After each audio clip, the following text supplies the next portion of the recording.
Meron po isang kwento tungkol po sa isang kaibigan po ng isa po pong nating Indonesian brother. Ito po ay nangyari po noong 2015. Medyo matagal na, no?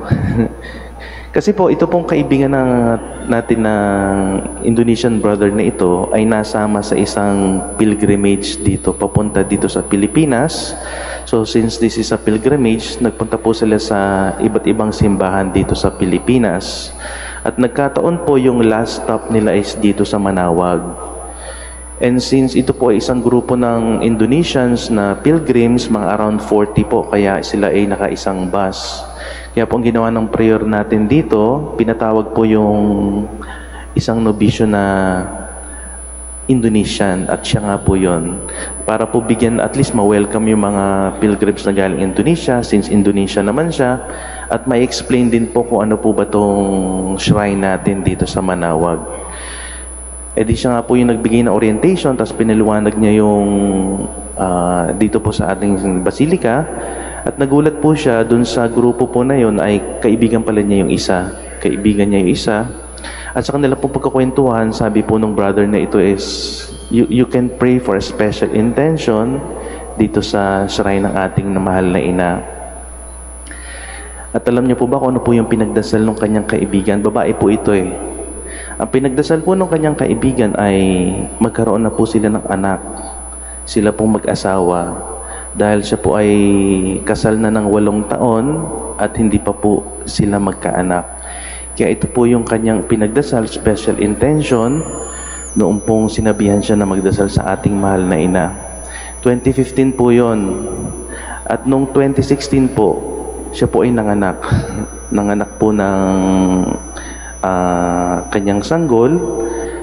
Kaya po, malaking pasasalamat po nung Indonesia na ito, yung kaibigan po ng brother. Kaya po, taon-taon po, kapag birthday po noong bata, sila po ay bumabalik dito sa Pilipinas. Nakakatawa po. Mula sa Indonesia, sa kanilang pasasalamat, taon-taon ay sila ay bumabalik dito sa Pilipinas upang magpasalamat sa ating mahal na ina.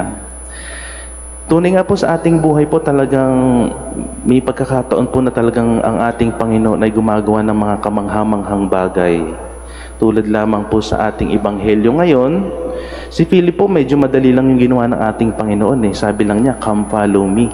Tapos sumunod na siya. Pero yung pong hindi katulad po ni Nathaniel, si Nathaniel po medyo nag-effort pa si Lord. Kasi si Nathaniel po, natatandaan niyo yung ebanghelyo binasa natin, siya po yung nagsabing, "Can anything good come out of Nazareth?" Can anything good come out of Nazareth? Parang siya po talaga yung parang may duda pa. Kaya po nag-extra effort pa ang ating Panginoon na parang nakita siya doon sa ilalim ng fig tree at si Nathaniel po ay namangha, kaya po siya ay sumunod.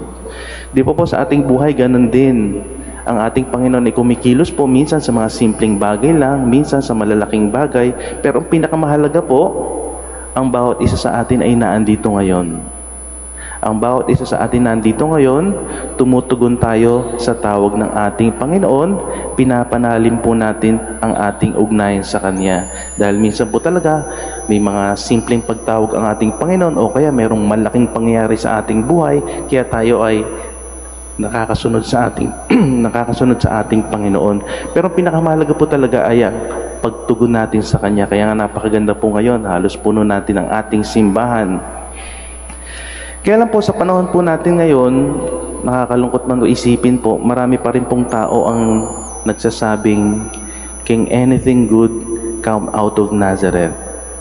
Can anything good come out of Nazareth? Ibig sabihin po, napakarami pa rin pong tao ngayon na hindi po nakikita ang pagkilos ng Diyos sa kanilang buhay.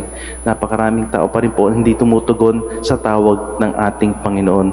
Kaya sana po sa ating banal na misa, tayo pong naandito na ngayon, tayong sumusunod na sa ating Panginoon, maging katulad po sana tayo ni Philip dito sa Ebanghelyo. Kasi ang totoo po niyan, si Philip po ang unang nagpakilala kay Nathaniel kay Jesus.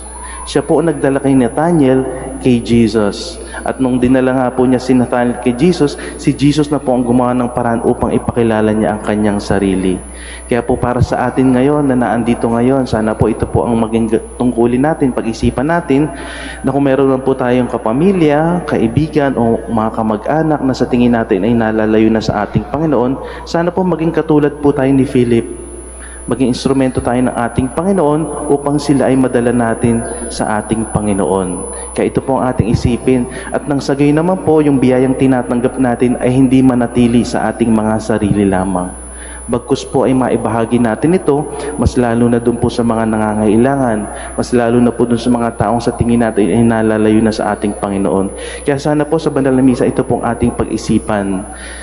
Kung sino man po yung ating mga kapamilya, kaibigan o mga kamag-anak sa tingin natin ay nangangailangan ng ating Panginoon o nalalayo na sa ating Panginoon, sila po ang ating ipagdasal. Isipin po natin sila, isama po natin sa ating panalangin at nang sa gayon po parang tayong nabibiyaan ng ating Panginoon dahil tayo patuloy na nakikipag-ugnay sa Kanya, ay maibahagi po natin ito sa ating kapwa.